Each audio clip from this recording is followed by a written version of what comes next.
E aí, pessoal, tudo bem com vocês? Sejam todos bem-vindos a essa série de vídeos gravados para o curso de Teoria da Computação da Universidade Federal de Campina Grande. Eu espero que vocês curtam e aproveitem bastante. Esse é o primeiro vídeo do curso e hoje nós vamos apresentar alguns conceitos básicos que serão muito usados daqui para frente. O primeiro desses conceitos é o conceito de alfabeto. Um alfabeto, para nós aqui, é um conjunto finito e não vazio de símbolos que é denotado pelo símbolo sigma. Sigma maiúsculo, essa letra grega que está aqui.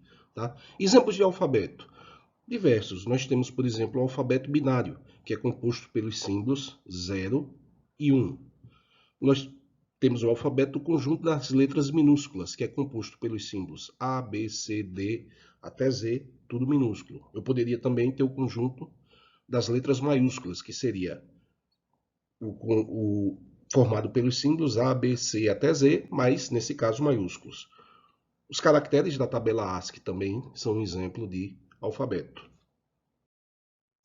Então, para a gente, um alfabeto é um conjunto finito de símbolos. E o que são esses símbolos? Esses símbolos, eu costumo dizer que é qualquer coisa que você pode digitar no seu teclado. Pode ser uma letra, pode ser um número, pode ser o sinal de subtração, o sinal de soma, certo? Pode ser um colchete, enfim, pode ser qualquer coisa que você considere que seja útil naquele momento. Durante o decorrer desse curso, o alfabeto mais comum que a gente vai usar é o alfabeto binário, o alfabeto que contém os símbolos 0 e 1, beleza? E o que é que eu posso fazer com o meu alfabeto?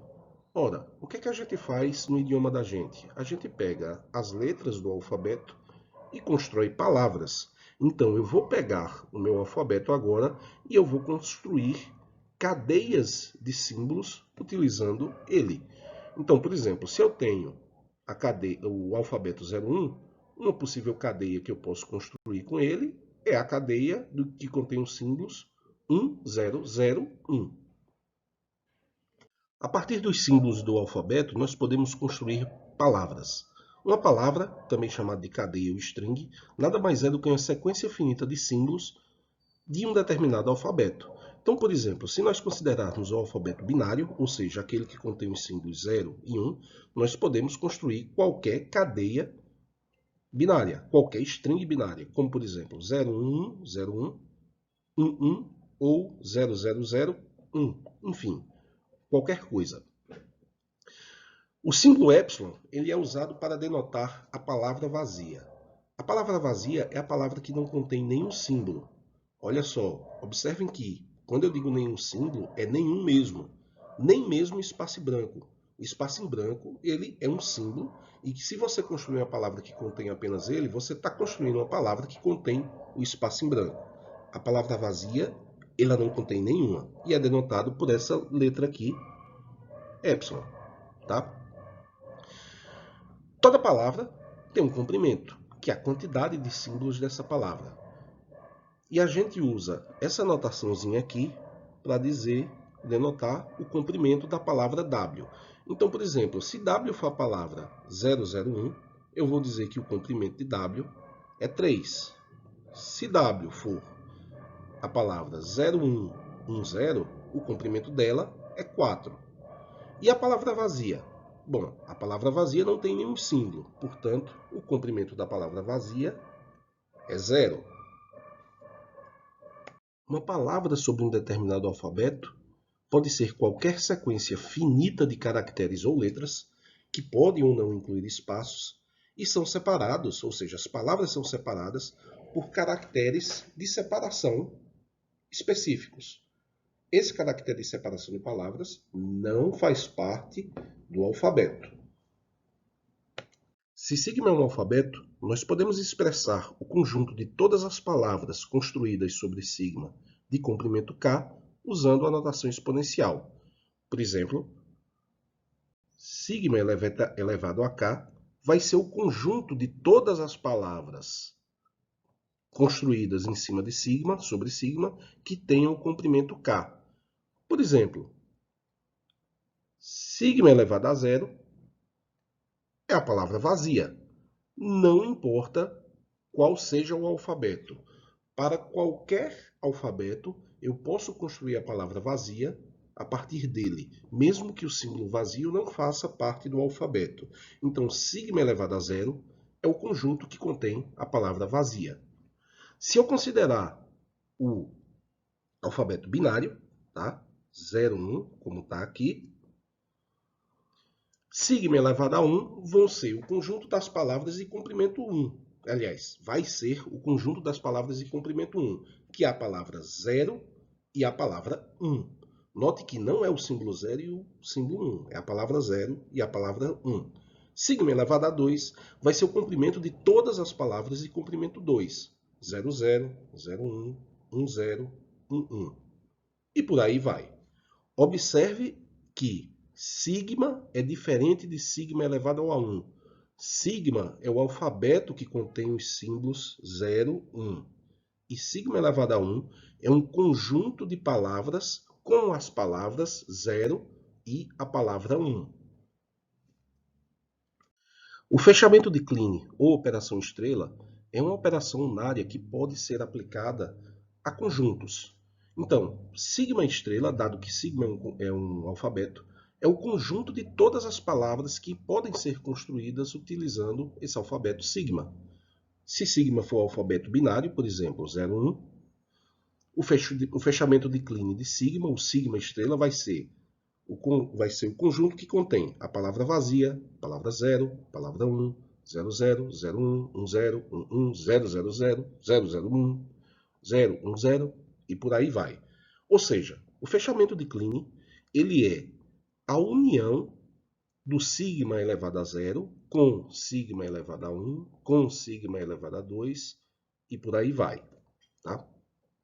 Outro conjuntinho interessante que a gente tem é o sigma mais, que é a união de todos os sigmas K em que K é maior do que 1, certo? Ou seja, é a união de todas as potências de sigma, exceto sigma elevado a 0. Portanto, sigma estrela é o quê? É o sigma mais união com o conjunto que contém a palavra vazia. Se x e y são duas palavras quaisqueres, x, y vai denotar a concatenação da palavra x com a palavra y.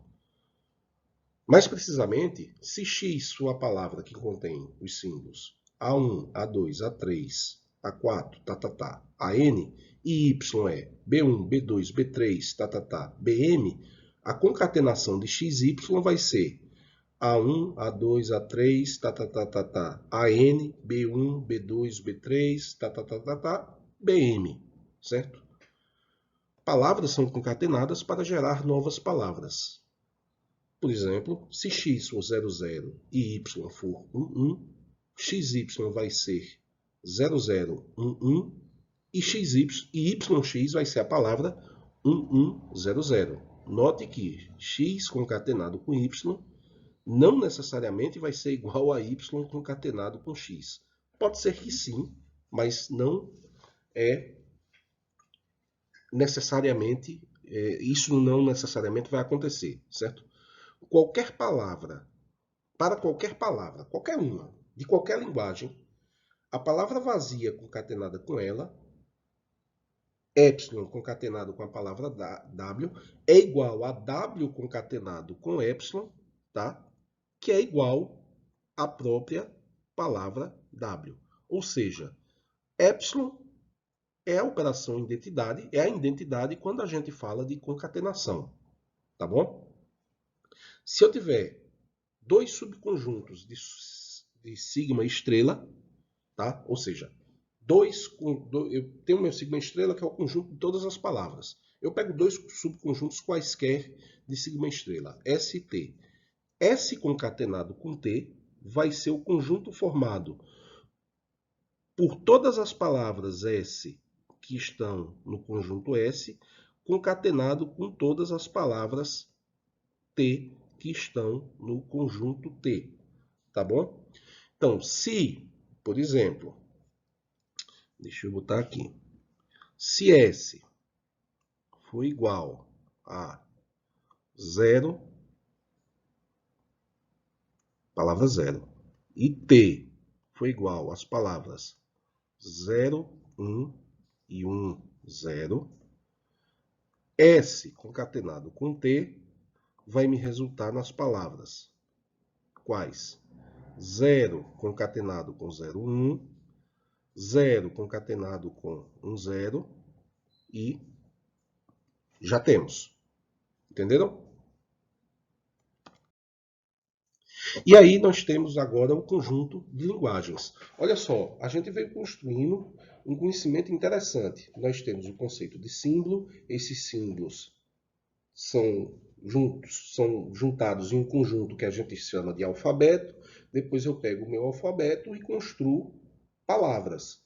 Nada mais natural que eu pegue essas palavras e comece a construir linguagens. Então, uma linguagem nada mais é do que um subconjunto do conjunto sigma estrela. Se sigma é um alfabeto, uma linguagem é um subconjunto, tá, de sigma estrela. E sigma estrela é o quê? É o conjunto de todas as palavras que são construídas em cima de sigma, certo? Uma linguagem é um conjunto, talvez infinito, de palavras sobre sigma estrela. Opa, o meu alfabeto é um conjunto finito de símbolos. A minha palavra é uma sequência finita de símbolos sobre um alfabeto. Mas a minha linguagem, ela pode ser infinita, tá bom? Uma linguagem construída em cima de um alfabeto, ela não necessariamente precisa incluir todos os símbolos desse alfabeto, tá bom? Não necessariamente. Exemplos de linguagem. A linguagem de programação, C, é uma linguagem. O idioma português, você pegar o dicionário lá, você tem um conjunto de todas as palavras que você pode construir em cima do português. É uma linguagem também. A linguagem em cima do alfabeto binário que contém apenas zeros. Também é uma linguagem. A linguagem em cima do alfabeto binário que sempre termina com o símbolo 1. Pode ser 01, 0001, 011000111. Também é uma linguagem, certo? Linguagem nada mais é do que um conjunto, um subconjunto de palavras que você extrai do sigma estrela. Beleza? Bom, nós temos diversos outros exemplos de linguagens, certo? Eu posso ter a linguagem das palavras que consiste de N zeros seguidos de N1, tipo 01, 00, 11, a palavra vazia e por aí vai. O conjunto das palavras que contém a mesma quantidade de zeros e uns também é uma linguagem. Então, epsilon 01 tem a mesma quantidade, 10 tem a mesma quantidade, 0011, 0101, 1001 e por aí vai, tá bom? O sigma estrela, ele também é uma linguagem. Então, a operação estrela, quando aplicada a um alfabeto, ela define uma linguagem que é a linguagem de todas as palavras que podem ser construídas sobre aquele alfabeto. O conjunto vazio é uma linguagem. E que linguagem é essa? É o conjunto é a linguagem que não contém nenhuma palavra. Ele não tem nenhuma palavra lá dentro. O conjunto definido pela palavra vazia, ou seja, esse epsilonzinho aqui, também é uma linguagem, mas ela é a linguagem que contém apenas a palavra vazia. Note que a linguagem vazia e a linguagem que contém a palavra vazia são diferentes. O conjunto da linguagem vazia, a linguagem vazia define um conjunto de cardinalidade zero, ou seja, eu não tenho nenhum elemento nele. E a linguagem que contém a palavra vazia, ele contém pelo menos uma palavra, tá bom? E temos diversos outros exemplos de linguagens que podem ser definidos utilizando os conceitos que a gente apresentou aqui agora. Então, pessoal, por hoje é só. Espero que vocês tenham curtido e tenham aprendido alguma coisa nesse vídeo.